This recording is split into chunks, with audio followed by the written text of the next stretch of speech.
broad daylight, right? So that's crazy to begin with. And then number two, rolling of the gun is almost like, I don't care, I'm powerful, mind your own business, stay out of it. You may have saw my face, but don't worry about it. Like kind of a force du jour, if you will. And that was my take of the drop gun. What do you think? Yeah, I agree with that. I mean, they in the Godfather, they also taped the gun, but it is a power move. The Mafia, especially back then, they wanted to show a sign to the other family to let them know this is what we did and so forth. So yeah, I agree with Tom on that. And I've seen it in The Sopranos quite often. It's like, and you remember in Goodfellas when Robert De Niro says to the truck driver, pulls out the truck driver's license, he says, "You might know who we are, but we know who you are." And there's a lot of similarities between like unpacking Godfather. There's always going to be the Machiavellian subtext, and then also Sun Tzu, right? Fight when you're strong, retreat when you're weak, and then more importantly, know your strengths, but also know your weaknesses. So when you know your strengths and you're strong, fight.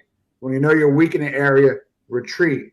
And I think one of the strengths that I think Don Corleone, and I'm not going to go against what I said earlier, but I might, he knew that if he got into drugs, that they might get very rich and powerful with his connections. And then eventually those guns are going to turn on him. So maybe that's part of the reason why he didn't decide to participate because of that, But what do you think, Gator? I sort of asked the question because I honestly don't know. Some of the things that happen, I even don't understand, Luca Brasi sleeps with the fishes. If there's a history behind that, like that's the only place I know it from. It's an old Sicilian message. You didn't want to get caught with a murder weapon on your person as well, and no prints. All right, what's the worst scene aside from the missed punch in Godfather that we just could have did without? When Michael goes to Italy, I find that the film slows down a little bit. Thankfully, they do jump back to the States, but I do find like as soon as he goes to Italy, I find that the pacing of the film kind of slows a little bit. Yeah, that took too long. Yeah. And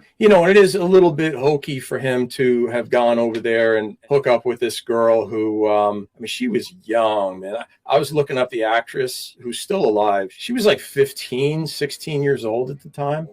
He marries her like so quickly. Of course, she gets blown up in the car, but that whole thing was it was a little bit odd. To me, that would be the only, sequence in the film that I could have done without. It needed to be there. He needed to get away, but maybe it just needed to be something a little bit less than what it was.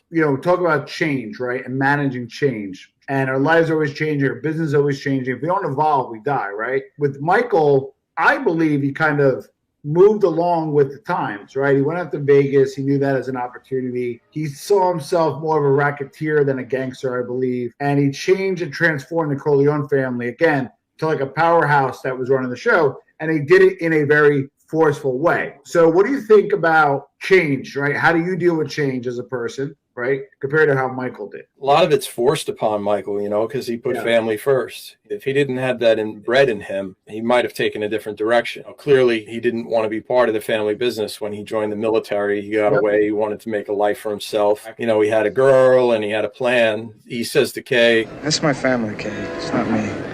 That's right. In terms of the Luca Brasi story, make him an offer he can't refuse, right? Yep. Ultimately, Michael changes, and he does it because it's just he put family first, and he saw that there was a crisis and they needed him. Yeah. There's the change. I think one of the worst decisions that the author, director, whoever made the decision, the plot, the whole movie is getting rid of Sonny much too early. Agree. You got to get up close like this. Bada bing, you blow their brains all over your nice Ivy League suit. James Caan was incredible.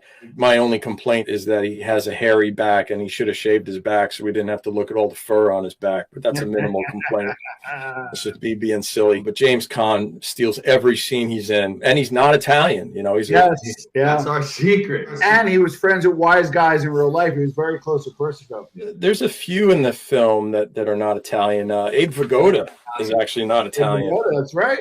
And of course, Robert Duvall. I was also looking at some of the people that were cast or wanted to be in the film. There's actually I don't know how true it is, but apparently Elvis Presley was an enormous fan of the book, and he auditioned for the role of Tom Hagen. Come on. That's the word. But that he really wanted to play Vito Corleone, which is even crazier. His celebrity would have took too much away from the film. Burt Reynolds, my favorite, was considered for Sonny Corleone, which I actually think at the time, if you remember the time that film was made, that's Deliverance, Burt Reynolds. And I think he probably would have done very well. They wanted Robert Redford. Yep, Robert Redford was another one. Orson Welles. Yeah, he lobbied to play Vito. Wasn't Orson Welles always old? Exactly. Back to James Caan. There's one scene that I love of his. It's in the very beginning of the film when we first see him. He goes out to get rid of the photographers. He grabs that one guy's camera and he throws it at the ground. And then he reaches into his pocket and he pulls out some money and just throws it at him. Apparently, he did that on the spot. That was all James Caan. It wasn't in the script. Wow. Yeah, and he created that moment. If I remember right, he wasn't even supposed to smash the camera. That was overkill. Oh, wow. He's incredible. Everything James Caan does to me is intense and worth looking at. Well, let me ask you a question. So, Dave Chase, there's no improvising. It's just whatever the script is, right? Your understanding, Coppola, is he a little more flexible? I haven't heard. I know he was very proud of the book and the fact that Mario Puzo, not only wrote the book, but wrote the screenplay with him. I would imagine that because Puzo was right there with him, that they were true to the story, the book. I do know there are some improvised scenes in there, and particularly with James Caan. So I think they had some room to play. Yeah, supposedly Vito slapping Johnny Fontaine was an ad-lib. You can act like a man! What's the matter with you? We won't give too much away because I kind of like 3. Where'd you land on 3? The short answer. I keep trying to like it. JSB, what did you think of 3? Yeah, I keep trying to like it. I've watched it a few times, and I think 3 times that I watched it, I think I had to stop and then go back to it. Couldn't get through it the whole way in one sitting. Yeah, I look forward to spending some time with you discussing it. There's an enormous amount wrong with it, in my opinion. There's an enormous amount boring about it, and there's a very little bit that's excellent about it. That's a much longer discussion, unfortunately. Some people like the Coda. Did you watch a Coda version of 3? I did. What the hell was the difference? I paid $10 and I might as well burnt it. I only knew the differences because I read about it before I went in. It didn't help, in my opinion. The one thing I did walk away from Coda and feeling, I felt a lot of sympathy for Sofia Coppola, who I think got a bad rap. Hi, Vincent. I remember you. No, she was terrible. You're my guy, but I can't lay you off the hook on that one. What I will say is, as bad as she was, that I think that's her father's fault for throwing her into the lions like that. He was supposed to have, I think it was Winona Ryder was supposed to play it. Winona Ryder? She was too busy shoplifting. She ultimately ended up working with Coppola in Dracula, but she was supposed to be in Godfather 3. And he filled in with his daughter there. I mean, it must have been so hard for her. I sympathize, I mean, she was thrown to the wolves, literally. And the fact of the matter is her father's fault for that happening. He should have never done that to her. If she was not prepared for what was coming. I mean, thankfully, she's turned out to be a fantastic director. But here's what I'm blown away. The wedding was filmed that night with floodlights? No way. That looked like a perfect blue sky. The lighting in The Godfather overall is magnificent. I mean, just from it was dark. Well, lights off the whole time. So many scenes are lit to the point where you just see the person and everything around them is black. And that's intentional, and it's amazing. There are some scenes where they walk into the house and it's all dark, and then they'll walk into a room where there's just a lamp, and that lamp is the only light in the room, and it just feels like an Italian house. It feels like that's true. Feels like your grandmother's house when you went, and all they had was like one lamp in a room. It's true, because they don't want to pay the electrical bill. And God forbid you touch the heat, man. Woo! One time I put from 74 to 70, my ass still hurts. That was 25 years ago. I got the cheese board. You ever get the cheese board on the ass? I got the cheese board, the slammer. I get everything. Pitching of the cheese. I got whatever was in my mother's hand. The best was my mother with the slippers. I don't know why she didn't play NFL. I'd be like down the street.